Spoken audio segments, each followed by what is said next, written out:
सीधी सी बात है जो मुझे जानता नहीं, मैं भी फिर ऐसे शख्स को पहचानता नहीं। दोस्तों आदाब। एहतराम और इंसराम की अगर कोई तजफीम की जाए या एतबार और इनकिसार की शक्ल बनाई जाए तो सबसे पहले शम्स तबरेज़ी की शक्ल कागज़ पर उतारी जाएगी।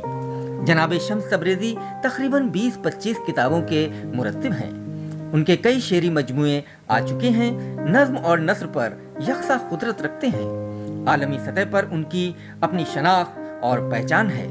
हरियाणा, पंजाब और हिमाचल में उर्दू की जितनी खिदमत जनाब शम्स तबरेज़ी ने की है उसकी मिसाल पूरा ज़माना दे रहा है। हिंदुस्तान और पाकिस्तान के इंतहाई काबिल क़द्र लोगों ने उन पर मज़ामीन लिखे हैं। एक शेर तो इनका बहुत जिक्र में रहता है, घर के कुछ काम हैं तो दिल्ली की तैयारी है, कार दफ्तर की है और टूर भी सरकारी है। आज यूएस न्यूज़ का महफिल अदब अपने को खुशकिस्मत ख्याल करता है कि इस मायानाज फनकार का कलाम आप सबकी खिदमत में पेश करेगा। तो आइए सुनते हैं।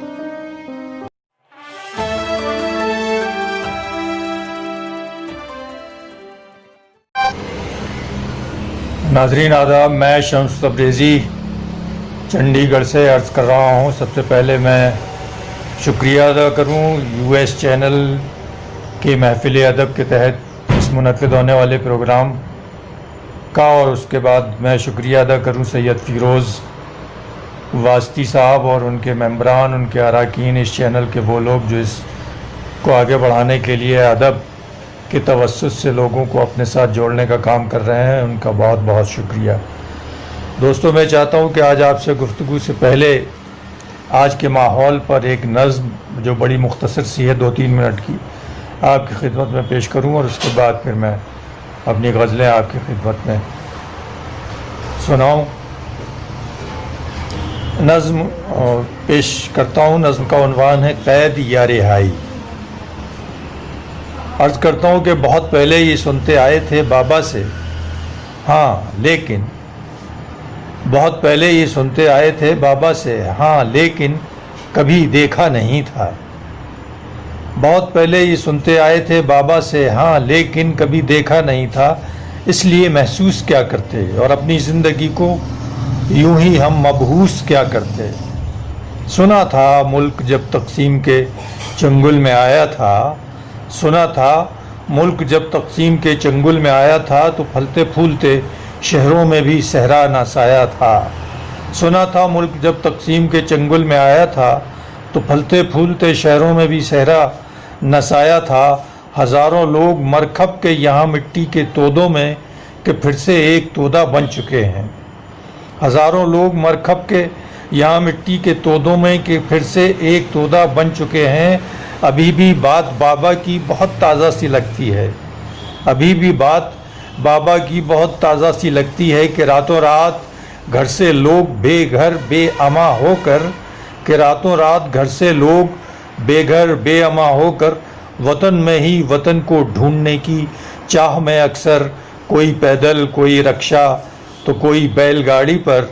अजब सा मखमसा था, खौफ था, एक डर का आलम था, मगर कुछ लोग उनमें चलते चलते मर भी जाते थे, मगर हाँ उनमें से कुछ लोग चल के घर भी जाते थे। कोई पैदल, कोई रक्षा तो कोई बैलगाड़ी पर।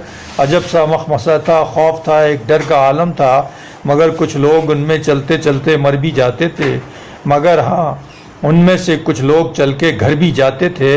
मगर पहुँचे हुए लोगों पे अब भी खौफ तारी था, मगर पहुँचे हुए लोगों पे अब भी खौफ तारी था।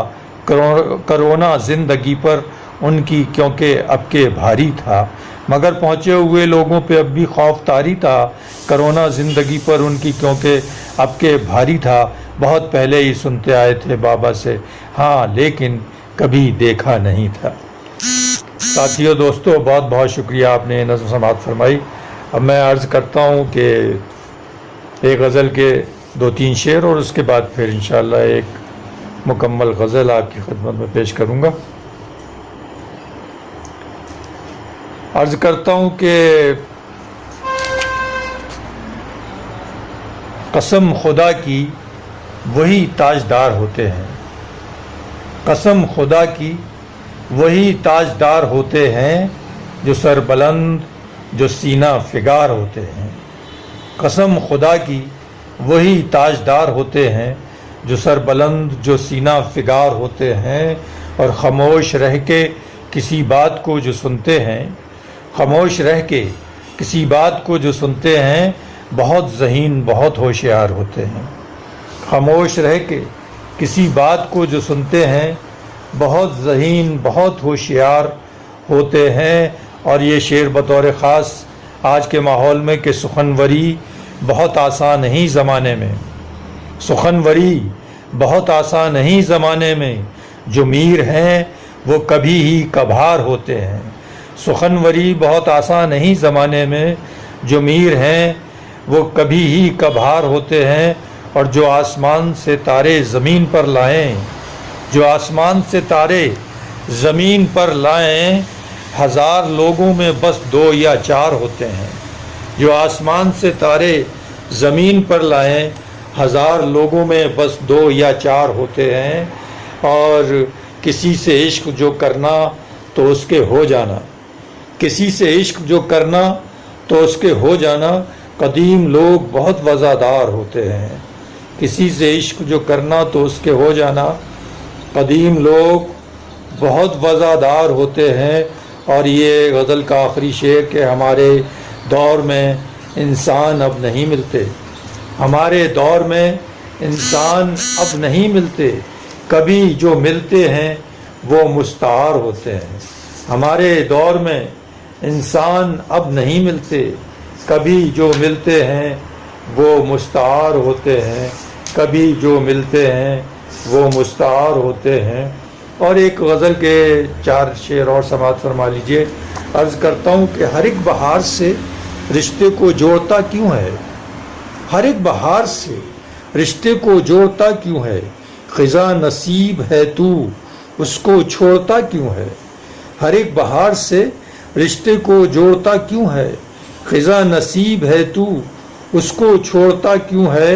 اور ابھی تو سویا ہے عرصے کی وہ تھکان کے بعد، ابھی تو سویا ہے عرصے کی وہ تھکان کے بعد، اسے جگانے کی خاطر جھنجھوڑتا کیوں ہے۔ ابھی تو سویا ہے عرصے کی وہ تھکان کے بعد، اسے جگانے کی خاطر جھنجھوڑتا کیوں ہے۔ اور یہ شعر استفادہ کیا ہے، عرض کرتا ہوں کہ وہ اور لوگ تھے کر لیتے تھے وضو اس سے، وہ اور لوگ تھے کر لیتے تھے وضو اس سے، نئے زمانے میں دامن نچوڑتا کیوں ہے۔ وہ اور لوگ تھے کر لیتے تھے وضو اس سے، نئے زمانے میں دامن نچوڑتا کیوں ہے، اور نئے زمانے میں دامن نچوڑتا کیوں ہے۔ عرض کرتا ہوں کہ کمال فن سے ہی اس نے چھپا لیا چہرہ، کمال فن سے ہی اس نے چھپا لیا چہرہ، کلائیوں کو تو اس کی مروڑتا کیوں ہے۔ کمال فن سے ہی اس نے چھپا لیا چہرہ، کلائیوں کو تو اس کی مروڑتا کیوں ہے۔ اور شراب ہی تو نہیں اس گلاس کی قسمت، شراب ہی تو نہیں اس گلاس کی قسمت، پھر اپنے سر کو تو شیشے سے پھوڑتا کیوں ہے۔ شراب ہی تو نہیں اس گلاس کی قسمت، پھر اپنے سر کو تو شیشے سے پھوڑتا کیوں ہے۔ اور یہ بھی شعر کے قدیم رسم ہے سب کو گلے لگانے کی، قدیم رسم ہے سب کو گلے لگانے کی، جھٹک کے تو اس کو جھٹک کے، قدیم رسم ہے سب کو گلے لگانے کی، جھٹک کے اس کو تو یہ رسم توڑتا کیوں ہے، جھٹک کے اس کو تو یہ رسم توڑتا کیوں ہے۔ اور مقطع سماعت فرما لیجئے۔ عرض کرتا ہوں کہ بہت ہے وقت ابھی شمس تھوڑا صبر تو رکھ، بہت ہے وقت ابھی شمس تھوڑا صبر تو رکھ، ابھی سے رشتہ امید توڑتا کیوں ہے۔ بہت ہے وقت ابھی شمس تھوڑا صبر تو رکھ، ابھی سے رشتہ امید توڑتا کیوں ہے، ابھی سے رشتہ امید توڑتا کیوں ہے۔